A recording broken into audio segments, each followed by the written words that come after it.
ہمارے نبی ایک دفعہ قرآن پاک کی تلاوت کر رہے تھے. آپ علیہ السلام ایک دفعہ قرآن پاک کی تلاوت کر رہے تھے. قرآن پاک کی تلاوت کرتے ہوئے فرعون کے ڈوبنے کا قصہ آ گیا. فرعون جب ڈوب رہا تھا سمندر میں، بحر کلزم میں ڈوب رہا تھا، تو وہ چیخ رہا تھا، چلا رہا تھا، اپنے مددگاروں کو بلا رہا تھا. اور جب کوئی اس کا مددگار نہ آیا تو اس نے کہا آمنت انہ لا الہ الا الذی آمنت بہ بنو اسرائیل، بس میں نے مان لیا اس معبود کو جس پہ بنی اسرائیل ایمان لائے.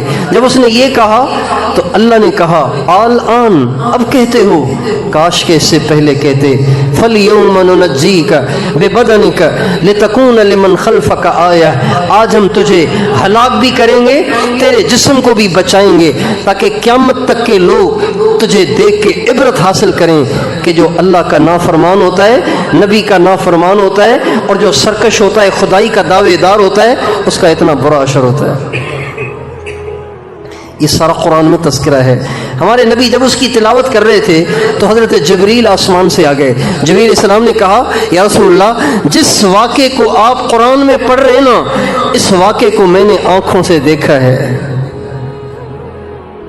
آپ تو پڑھ رہے ہیں نا، میں نے تو آنکھوں سے دیکھا. میں خود وہاں موجود تھا جب فرعون غوطے کھا رہا تھا اور سمندر میں ڈوب رہا تھا، اور اس کے منہ میں، ناک میں، کان میں پانی جا رہا تھا، اور وہ چیخ رہا تھا، چلا رہا تھا.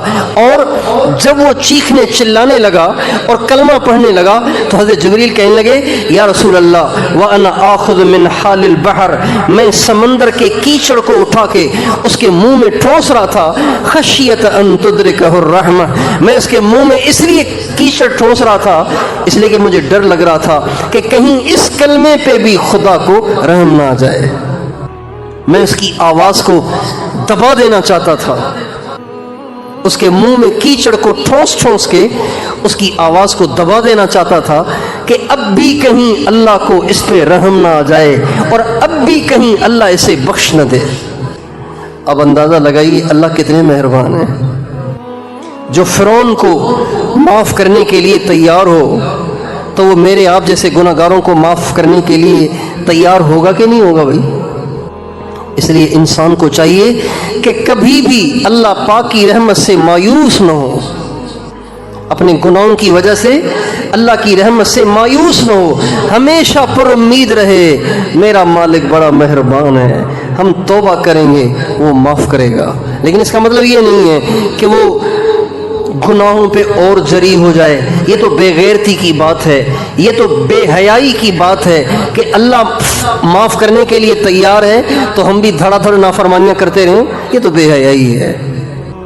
لیکن مایوسی بھی نہ ہو، ہمیشہ انسان اللہ کی رحمت سے پر امید رہے، میں اللہ سے توبہ کروں گا اللہ معاف کر دے گا. شیطان کا ایک بہت بڑا حربہ یہ بھی ہے کہ وہ گناہ بھی کرواتا ہے اور گناہ کروا کے مایوس بھی کر دیتا ہے. اب مجھ سے تو اتنا بڑا گناہ ہو گیا، اب کیا ہوگا، چلو جی اب چھوڑ دو، بس نمازیں چھوڑ دو. مایوس کر دیتا ہے. گناہ ہوا، اب ذکر بھی چھوڑ دیا، تلاوت بھی چھوڑ دی، مراقبہ بھی چھوڑ دیا، بزرگوں سے ملنا بھی چھوڑ دیا، تبلیغ میں جانا بھی چھوڑ دیا، مسجد میں آنا بھی چھوڑ دیا. کیوں؟ اجی مجھ سے تو گناہ ہو گیا ہے، اب ہم تو ویسے ہی مردود ہو گئے. نہیں بھائی، اللہ بڑا مہربان ہے. انسان گناہ کر کر کے تھک سکتا ہے، اللہ معاف کر کر کے کبھی نہیں تھکتے. دنیا کا کوئی گنہگار ایسا نہیں ہے، کوئی گنہگار ایسا نہیں ہے جو اللہ پاک کے دروازے پہ توبہ کرنے کے ارادے سے آئے اور اللہ اسے واپس کر دے. ایسا کوئی گنہگار نہیں ہے.